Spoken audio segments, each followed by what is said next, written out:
उत्तर प्रदेश में कथावाचक पर जाति कथा। बाबा वर्सेस अखिलेश, कथावाचक पर सियासी कलेश। बाबा हिंदुओं को जोड़ रहे, किसका वोट तोड़ रहे।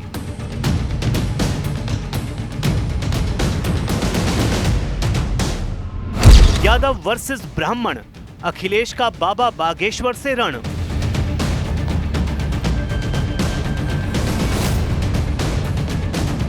उत्तर प्रदेश में सियासी मंच पर अब कथावाचकों के बहाने जमकर बयानबाजी हो रही है। कथा के पंडाल से सियासत के अखाड़े तक, और निशाने पर हैं बाबा बागेश्वर यानी पंडित धीरेंद्र शास्त्री, और निशाना साधने वाले हैं यूपी के पूर्व मुख्यमंत्री और समाजवादी पार्टी के अध्यक्ष अखिलेश यादव। अखिलेश यादव ने कथावाचकों की कमाई पर उंगली उठा दी है और सीधे कह दिया है कि कुछ कथावाचक 50 लाख तक की डील पर कथा पढ़ते हैं। इतना ही नहीं, उन्होंने धीरेंद्र शास्त्री पर अंडर टेबल पैसे लेने का आरोप भी लगा दिया।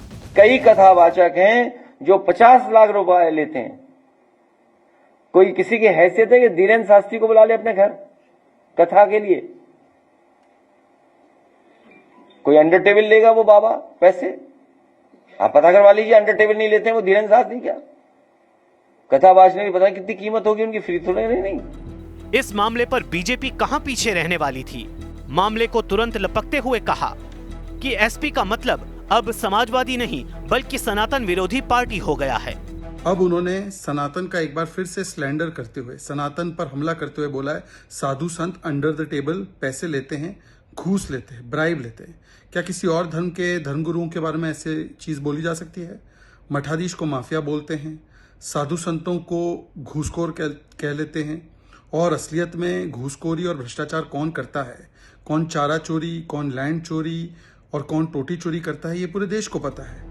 मामला आगे बढ़ा तो धीरेंद्र शास्त्री के समर्थन में साधु संत भी कूद पड़े।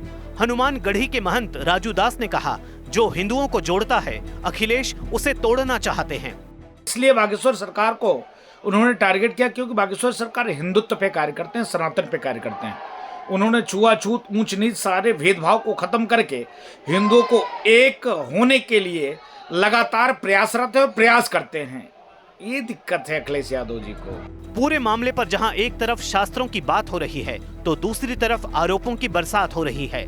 बाबा बागेश्वर भी कहां चुप रहने वालों में हैं। उन्होंने कहा कि सनातन और जाति पर रोटियां सेकना बंद कीजिए, सत्संग कोई भी कर सकता है। जो राजनेता वर्तमान में राजनीति के नाम पर रोटियां सेक रहे हैं, उनको मुंह तोड़ जवाब मिल सके। अब वो अपनी राजनीतिक कास्टवाद के नाम पर रोटियां ना सेकें। भारत को हिंदू राष्ट्र बनाने के लिए कास्टवाद से ऊपर उठकर राष्ट्रवाद की ओर चलना पड़ेगा। इसी प्रकल्प को लेकर के हम आगामी 7 नवंबर से 16 नवंबर तक गांव-गांव, गली-गली, दिल्ली से वृंदावन तक पद यात्रा करेंगे। ये मामला यहाँ तक कैसे पहुँचा वो भी आपको बता देते हैं। दरअसल इटावा में 21 जून को कथावाचक मुकुटमणि यादव और उनके सहयोगी संत कुमार यादव के साथ कथित तौर पर मारपीट और बदसलूकी की गई थी। आरोप है कि ब्राह्मण समुदाय के कुछ लोगों ने उनकी चोटी काट दी, सिर मुंडवाया और जाति सूचक टिप्पणियां की। इस घटना का वीडियो वायरल होने के बाद सपा प्रमुख अखिलेश यादव ने पीड़ित कथावाचकों का समर्थन किया और फिर ये विवाद आगे बढ़ते बढ़ते बागेश्वर धाम के पीठाधीश्वर पंडित धीरेंद्र कृष्ण शास्त्री तक पहुंच गया।